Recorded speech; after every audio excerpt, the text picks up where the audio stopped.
দেখুন ওসব দুজনকেই বলুন, ওসব কথা বলে বরফ গলবে না। হিংসাত্মক কেন হবে, আন্দোলন কেন হচ্ছে? অভিষেক বাবুকে এটা বলুক না, অভিষেক বাবু জোর গলায় বলুক না, যারা অবৈধ পন্থা অবলম্বন করে চাকরি পেয়েছে তাদের নামে লিস্টগুলো আমরা আমাদের সরকারে বার করে দেবে, তাদেরকে বাতিল করে দেবে, তোমরা বৈধভাবে যারা স্কুলে চলে যাবে। এটা বলার সাহস দেখাতে পারছে না কেন? কিভাবে দেখাবে? যারা চাকরি ফাকরি চুরি ফুরি করেছে, যারা কয়েকজন অ্যারেস্ট হয়েছে, অভিষেক বাবুর অনেকে ঘনিষ্ঠ আছে। জ্যোতি রানীর ঘটনা প্রকাশ্যে আসার পর বিজেপি নেতা নিশিকান্ত দুবে ব্লগার এবং ব্লগারদের আইনে প্রশ্ন তুলেছেন যে তাদের বিপুল আয়ের উৎস জানতে ইডি সিবিআই তদন্তের দাবি তুলেছে। দেখুন ব্যাপারটা হচ্ছে, প্রত্যেকটা দেশের নাগরিকের আইনের বিষয়ে জবাবদিহি করার জায়গা আছে, এটা নতুন কোনো ব্যাপার নয়। বরঞ্চ কেন্দ্রের যে সংস্থাগুলো আছে তাদের যে নজরদারিতে কিছু খামতি রয়ে যাচ্ছে, ফলে এই দুর্দিন আমাদের দেখতে হচ্ছে। নাহলে আমাদের কিভাবে আমাদের দেশের নিরাপত্তা বিষয়ে তথ্য চলে যাচ্ছে, আমাদের যারা কেন্দ্রীয় সংস্থা যারা আছেন তাদের হয়তো কোনো জায়গায় গাফিলতি রয়ে যাচ্ছে, আর অন্যথায় যে ম্যান পাওয়ার দরকার, যে স্ট্রেংথ থাকা দরকার তা অনেকটা কম, ফলে একজনের জন্য অনেক বেশি এরিয়া তাকে দেখতে হচ্ছে। এই বিষয়গুলো নিশিকান্ত দুবে সাহেব এড়িয়ে গিয়ে আবার ব্লগারদের উপর একটা ফতোয়া জারি করার চেষ্টা করছে। ভারতবর্ষের প্রত্যেকটা নাগরিকের তার আর্থিক অবস্থা কি আছে, যে কোনো সময় দেশ চাইলে তাকে দেশকে দেখাতে বাধ্য।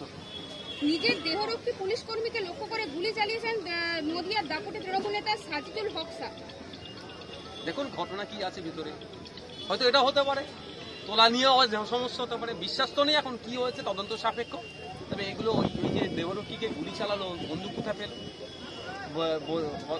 অস্ত্র আইনে তাকে মামলা হওয়া উচিত, অস্ত্রের লাইসেন্স আছে কি না নাই সেটা দেখা উচিত। তবে কতদূর তদন্ত যাবে বোঝা মুশকিল।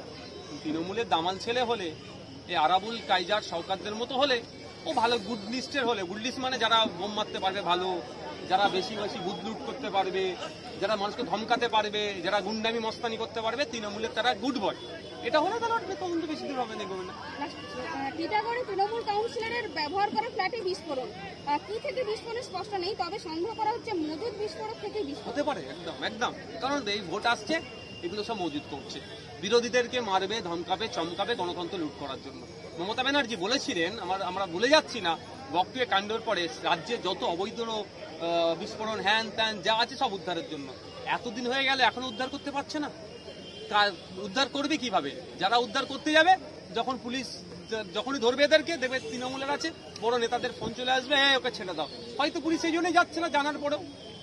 তদন্ত হওয়া দরকার, কি কোয়ালিটির বা কি ধরনের বিস্ফোরক ছিল ওখানে, সেটা তদন্ত হবে। ওয়াকাফ আইন পাস হওয়ার পর আবার উত্তরপ্রদেশের বুকে গত কয়েকদিন আগে প্রায় 200খানা মসজিদ এবং কবরস্থানের উপর বুলডোজার চালানোর অভিযোগ উঠছে। দেখুন অনেক অভিযোগ উঠছে, সেটা সুপ্রিম কোর্ট সুপারভিশনে আছে, সুপ্রিম কোর্ট দেখছে। মধ্যপ্রদেশে এই ধরনের একটা ঘটনা ঘটেছিল, সেখানেও তাড়া দিয়েছে। আমরা আইনের প্রতি সম্পূর্ণ ভরসা আস্থা রাখছি, আইনি লড়াই আমরা করব। আর উত্তরপ্রদেশে সরকার সম্পূর্ণরূপে ব্যর্থ হয়েছে, লোকসভা নির্বাচনে তার ফল হাতে নাতে পেয়েছে। মানুষ বিজেপি থেকে মুখ ফিরিয়ে নিচ্ছে ধর্মীয় জিগি তোলার জন্য, এই মাদ্রাসা মসজিদগুলোকে টার্গেট করছে উগ্র ভোটকে ফিরিয়ে আনার জন্য। মধ্যপ্রদেশের বিজেপি মন্ত্রী সোফিয়া কুরেশি সম্পর্কে অপমানজনক মন্তব্য করে তো সুপ্রিম কোর্ট অলরেডি এটাকে কড়া ভাষায় তাপড়েছে মধ্যপ্রদেশ সরকারকে। মধ্যপ্রদেশ হাইকোর্ট যেমন তাপড়েছিল, সুপ্রিম কোর্ট তাপড়েছে। আমরা সুপ্রিম কোর্টের উপরে আস্থা রাখছি যে আমাদের সেনাদেরকে নিয়ে যারা এই ধরনের বাজে মন্তব্য করবে একটা অন্য ছাড়বে। এটা তো বর্বরদের দল, আমার কথাই বলছি না, জ্যোতিবাবুর কথা বলছি। এরা বর্বরদের দল, এরা এই ধরনের কথা বলে। কদিন আগে খেয়াল নেই আমাদের একজন শিখ অফিসারকে খালিস্তানি বলে দেখে দিয়েছিল, তো এই ধরনের করছে।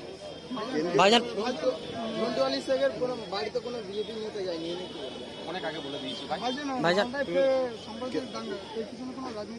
রাজনীতি না থাকলে এগুলো হয় না।